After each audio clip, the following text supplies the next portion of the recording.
Welcome back to part 3 of my little life update. If you're just now joining us, please go to my profile over there and go back 2 videos before this one and start on part 1. Thank you very much. So it took almost a month for those initial blood results and the genetics to come back. We were going every single week to check on her, sometimes multiple times a week to check on her.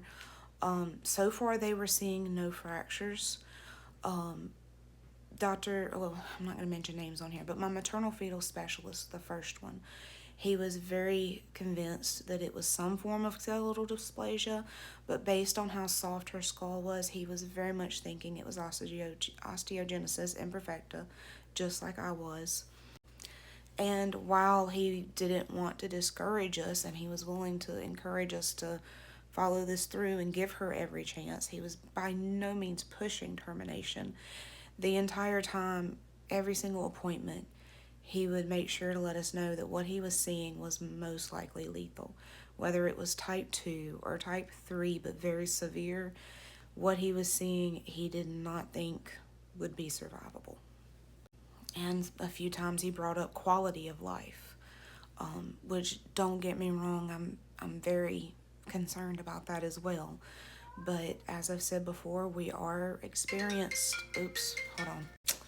My apologies. I have to answer every call right now because I'm waiting for a consult with a few different people about Danny.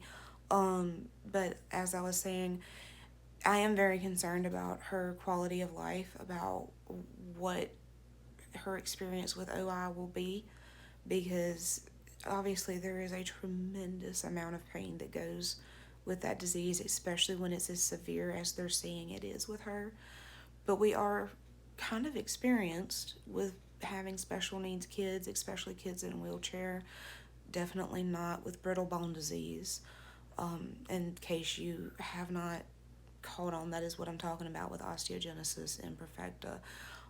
I've been throwing that word out there a bunch, and people don't really realize what I'm talking about until I say brittle bone disease or glass bones. They don't really realize what I'm saying, but that's what OI is brittle bone disease. If you have ever seen the M. Night Shyamalan movie Glass or Unbreakable, I think is the name of it, the villain / main character of that movie has this disorder, but in a less severe form.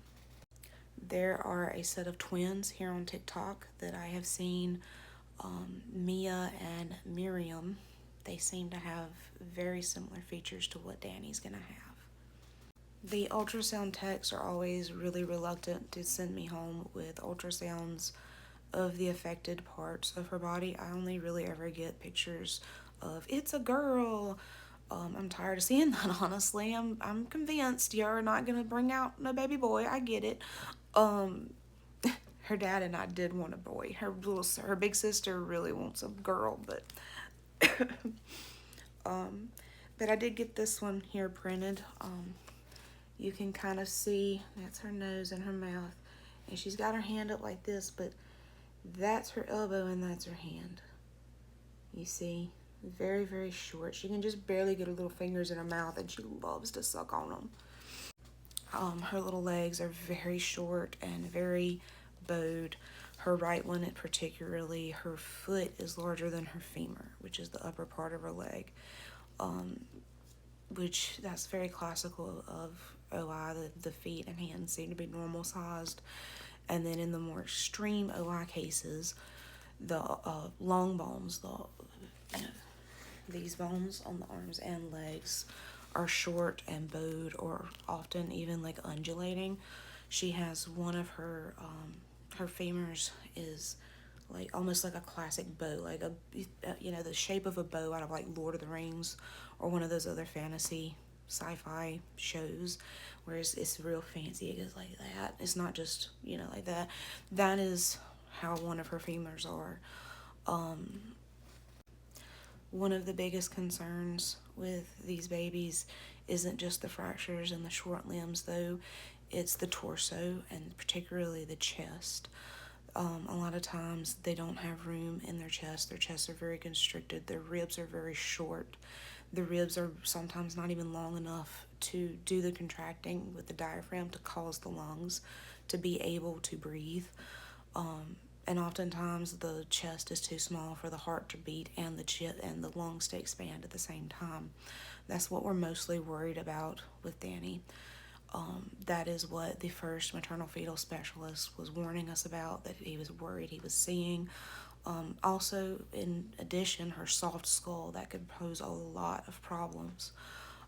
So we've been praying and just really, really, really praying that she miraculously starts mineralizing her skull and getting it harder, and that her ribs were not as short as the first maternal fetal specialist thought they were, or that they somehow miraculously started growing. That's what everybody in our family and our whole prayer chain has been praying so hard for.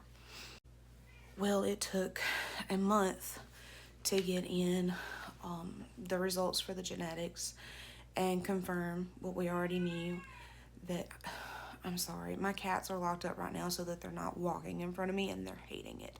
Just ignore them. Anyway, it took a month to get in the results that we knew were coming, or I knew were coming, that confirmed it was OI. And the gene, I looked up the gene immediately that it came back positive for, and I was like, oh my God, OI. And then I scrolled down, I was like, EDS. This is the EDS I have. And that makes sense because type 2 doesn't cause all the cardiovascular issues that I have, or congenital hip dysplasia. And I've always wondered, maybe I'm just an anomaly for the type 2. We know I have that gene because it came from somewhere with my daughter. But we got that in, and I was like, that makes so much sense. And come to find out, yeah, your chances, if you have those forms of EDS, of having a baby with OI, are like 50-50, whereas usually a lethal form of OI is 1 in 600,000. So that was a real punch in the gut. It's, I don't know, validating, I guess, but in the absolute worst kind of way.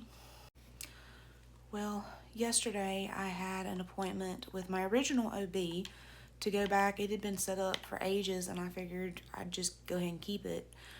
But it was to do the glucose test. I wasn't sure if I didn't do it with him, who would do it, because the original maternal fetal specialist, as soon as he got the confirmation that this was for sure OI, he said this was out of his abilities, and he referred me to his mentor over at UMMC. He called in the big guns, as he worded it. He called in the big guns. But he had signed me off and sent me on my way, and I had yet to meet with the new specialist, the new maternal fetal specialist, the big gun, as he called him. That appointment was for Monday, so on the same day. So I was like, I'll just go ahead and go do the glucose test. A glucose test is a glucose test at whatever clinic I go to, and I would love to see my original OB. I have so much history with him. I've been seeing him since I was a teenager. I've gone through 2 miscarriages with him. Hold on, I'll be right back. He was the OB that delivered my first baby, and we had no complications hardly with her, except very late in the game, preeclampsia. Hold on again.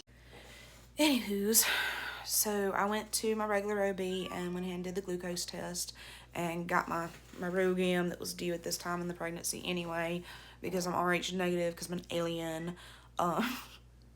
Anyway, I don't know if y'all have heard that conspiracy theory yet, but it's one of my favorites. Anyway, so I went ahead and did the glucose test, and he walked in and he said, "Congratulations, you're the first one I had today pass it." And I was like, woohoo, finally something went right. But it actually wasn't the first thing that went right. I'll back up and say I did go to a fetal cardio specialist. They had a fetal cardio that they checked her heart, and everything looks perfect with her heart. Aside from the fact that it's kind of a little bit too big for her chest cavity. I'll get to that more in part 4. I'm sorry, this is so much information.